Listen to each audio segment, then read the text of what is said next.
Hello everyone and welcome back to the Q&A. So for today's Q&A we've got a whole big range of topics including lore, game design and a few other things. If you want to leave questions then either my Twitter, the YouTube comments or my Ask FM page are pretty much the best places to do that. Next up we've got a question from Ask FM.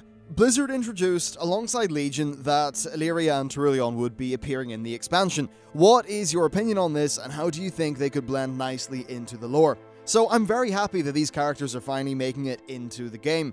Blizzard are, I think, definitely getting better at making characters. I think Gul'dan and Khadgar, again, are both great examples of how they can execute new characters well. So having these guys come in is a great opportunity. Their background also opens up a lot. We don't really know what they've been doing since they apparently disappeared, which means that Blizzard can use them as a plot hook to drag us into another expansion if that's where they want to go. They could have been imprisoned or trapped somewhere, but it's also possible that they spent the last while hopping around from planet to planet fighting the Legion and trying to get home. Blizzard can do whatever they want with these characters, so hopefully they're going to live up to the years of expectation. But as of right now, we really don't know that much at all about what could happen with them in Legion. They might just blend into the current cast of characters, or they may be major drivers of the story who spur us on to do other things. Paul Staker said, what do you think about story choices in WoW, a la the questing in Old Republic, and also can it improve lore significance, immersion, and or just the general enjoyment of the game, and why has something like that not been implemented? So this is an excellent question, especially since I've already recently done a video on Star Wars The Old Republic, and my impressions were very strong, at least in relation to the story content. Doing exactly that stuff in WoW would be rather tricky, and honestly I don't think it would really happen. Cutting to dialogue cutscenes like SWTOR does, it does involve quite a lot of systems work, and it's probably going to be made harder by the age of the WoW engine. As far as the voice acting goes, Blizzard's MO has always been to keep it sparse but include it when it matters so that it really stands out, and I think Warlords did a better job with that. Though in relation to the second part of the question, I think what they really need to sort out to fix up the quality of all that stuff is their writing. The in-game writing in WoW is honestly some of the worst I've seen in a big budget game, and even for their big epic moments, I mean, just rewatch the Cataclysm or Warlords of Draenor End cinematics. Like, who the hell wrote that? Who wrote that and took themselves seriously as a writer? So cleaning up that, I think, should really be their first port of call. I'd also like to see characters that talk a little bit more like they're actually people. And I'm not arguing for a naturalistic style or anything like that, just something that's vaguely believable. That'd be really nice. Past that, they really need to work on their voice actors. Warlords was mostly a step up. I mean, boss dialogue is generally pretty cringe, but some of the main characters like Khadgar and Gul'dan were definitely very well executed. For an example, Gul'dan's voice acted by Troy Baker, who did a brilliant job. Of course, they are also standing beside whoever the hell voice acted Yril, and some characters really do suffer like that. So essentially they need better writing, better voice actors, and they need to hire voice actors, I think, who are a bit more native to the accent that Blizzard actually wants for their characters. And then, of course, just have better direction, because I think it's very easy to blame voice actors when it could just be per direction. Now, past that, there are things they could do with the UI similar to the excellent storyline add-on that I covered a while back. Now, having narrative choices in zones would be fantastic, though it would probably be more left to the plot elements that are tied to your personal story rather than the broader picture, because the broader picture has to be the same for everyone. Though more storytelling just in general would be great, especially at the endgame. I suppose if they were to do more storytelling stuff within zones, they could just sort of give you a few choices, phase a few things slightly differently. Sure, it would probably just end up being illusion of choice, but often that's actually enough to have the desired effect. They certainly have a lot of room to improve, and I really hope they do make efforts. I think the wider scope of the lore is really interesting, but they just fall short when it comes to their actual implementation. Next, we have a question from Nick the Cat on Ask FM, who said, what are your thoughts on the Brawlers Guild? Do you think Blizzard should invest more time in making it more relevant? Do you think it would be a good idea to turn it into a scenario to make the queues non-existent and remove some of the multiple bugs? Maybe Brawlers Guild dailies. So overall, I think it's one of the best bits of content that they added in Mists of Pandaria in terms of just the actual quality of the stuff that's there. I think the fights are really challenging, and I absolutely love how they're really entrenched in having strong mechanics.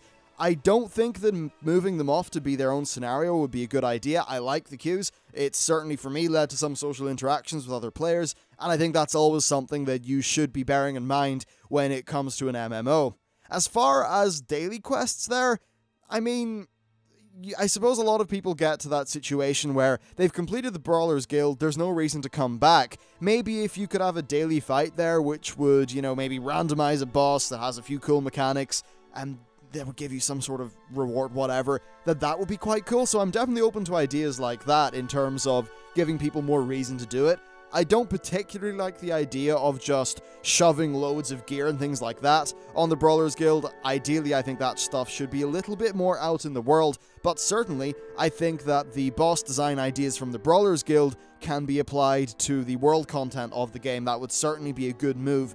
And I would also love to see Brawlers Guild-esque encounters inside class quests, if they're actually going to be a thing. Next, we've got another Ask FM question saying, what is your opinion on private servers? Well, this is pretty simple. My opinion officially is don't do them. My actual opinion is that, you know, if there's an unsatisfied demand, people are going to find a way to fill the gap. Older servers, or older private servers, you know, from past expansions are very popular. I know Nostralius is really one that I've heard a lot of buzz about, and it seems to be doing quite well. At the end of the day, the game now is very different from what many people fell in love with. Whether you love or you hate what's going on now, that is a fact. So it's reasonable to expect that those people want to relive that, or at least dabble in it again.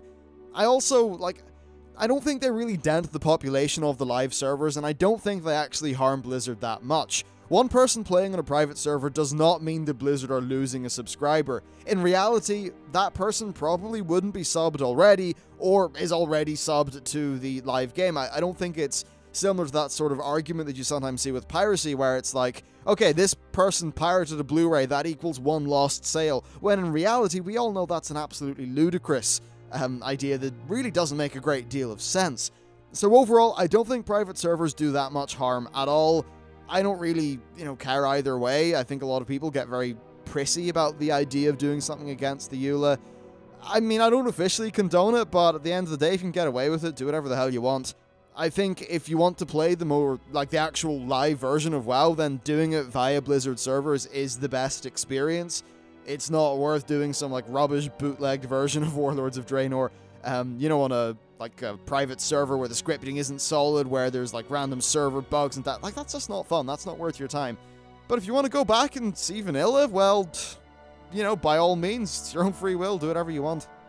Next, we've got a question from Soli Sol, I think, who said, do you think lore has been more of a side thing to the actual game, and that Legion is going to be able to bring a better story and plug in some of those lore holes? Well, I think lore is becoming a bit more important to Blizzard. In past expansions such as TBC and Wrath, they just were able to lean on the lore that already existed. And by lean on, I kind of mean systematically trample over. Should Illidan really have been a crazy guy talking to a skull? Probably not.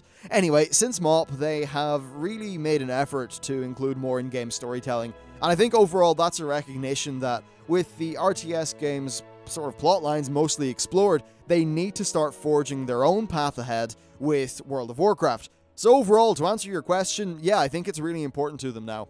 They also don't want to be fully restricted by things that were decided 15 plus years ago, which is going to lead to some bits of lore being retconned and some bits being changed. Some of that's probably good, some of that might actually be bad, but I think to a degree that freedom is definitely going to be needed.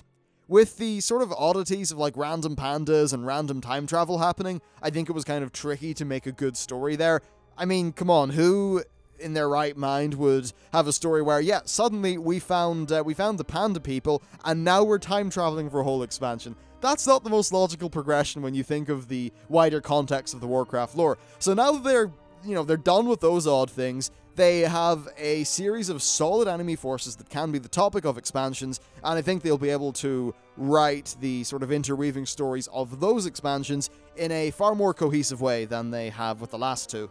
Next, we've got a lore question from Angry Prawn via Twitter, who said, why don't Blizzard give the lore over to the authors, i.e. the people who write the books? Why do they not have an internal sort of lore department that writes the canon and things like that? Well, they actually do have a creative development department, and I'm pretty sure there are staff who take the lore specifically into account. I know Chris Metzen is very heavily involved in that stuff. Now that said, Blizzard's ethos has always been gameplay over story, and that's something that has led to some things not really making sense. Hell, after Siege of Orgrimmar, the Alliance and Horde had a truce. Then immediately we were back fighting each other in Ashran, and with Legion, apparently the factions are all back at war with each other, essentially fighting for scraps in a broken world. Does that all make the most sense? Maybe not. Now all of that said, they do often sort of break their own lore a lot. Sometimes it's to bend a plotline into whatever expansion they want to do so that expansion can happen and make sense, but often it's just down to bad planning and storytelling. I mean, WoD's Endgame is definitely a very good example of that, though I almost think that Warlords had such a poor endgame storyline because there was 1 or 2 cut patches. Anyway, another point is that the writing of a story in a game is very different to writing a novel. Those people you talk about are novelists. They get, a very big page count. They get to do whatever they want within that. So within a novel, the authors really got control over everything. With a game, though, there are lots of limits, especially with the amount of time you have to work with. If a game is nothing but cutscenes and dialogue and exposition, then it's just going to be a shit movie. That makes narrative pacing very, very hard to do, and often people who write games they basically have to make a choice. Do I do character development, which, is maybe not as key to the story moving forward, or do I move the plot forward with the time that I have? And often what you see is lots of moving the plot forward, not enough character development, and then you've got weak, paper-thin characters that suck. That's one of the things that games have really struggled with for a long time. So, game writing's actually pretty damn tricky to do. And I think giving the reins directly over to authors might not be the best solution. I think you need someone, almost the sort of unicorn person, who is both a game designer and a very, very good writer. They are maybe the people who are going to understand being able to tell things like characterization through the mechanics of the actual game, rather than through, like an exposition scene or something like that. Overall, though, it's very tricky to do. Games are still a young medium, and it's something that I think we're all working on. Next up, we've got a question from Tex Tavern on YouTube, who said, has there been any indication in interviews or anything like that Blizzard understands the problem that LFR caused in regards to the relevance and sort of progression of 5-man dungeons? Now, they appear to understand that problem a little bit better now based on their actions with patch 6.2. LFR really isn't super important in this patch, as gear from Mythic Dungeons and Tanan Jungle is better than it. And they've also continually said that dungeons are going to be more important with Legion, and when you get down to it, the reason why they became less important was the gear rewards from LFR. So I wouldn't be surprised if they took action towards decreasing the relevancy of LFR in comparison to dungeons. Personally, I think that would really work well, provided they do a solid job of delivering dungeon content and world content in the next expansion. And finally, to cap it off, we've got a question from Daniel Leone on Twitter, who said, how did the Exodar get to Azeroth from Outland? Because surely it couldn't fit through the Dark Portal. Well, the Exodar is, I believe, a transdimensional fortress. That's a big word. Essentially, it can fly its way around, sort of like through the Twisting Nether, which means that it can get from place to place. Essentially, Velen and his crew, they sort of took it back, right? But the Blood Elves, they were there, they sort of sabotaged its engines, so when it was going through the Twisting Nether, it ended up breaking, and after they'd launched it, its engines broke or whatever, and it plummeted out and happened to land in Azeroth.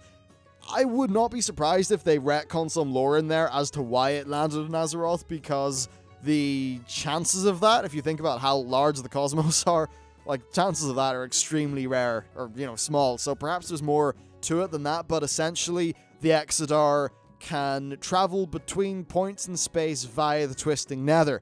If I believe that's how the lore works, but honestly, I don't think even Blizzard knows how the Twisting Nether lore actually works, because they flip-flop on it all the time. Anyway, that's it for the Q&A. If you want to leave more questions, then your best place is probably Twitter, then AskFM, then down in the YouTube comments, because now there's so many comments, it's kind of hard to filter through them all. So that's stuff for the Q&A. Thank you very much for watching, and I will see you next time.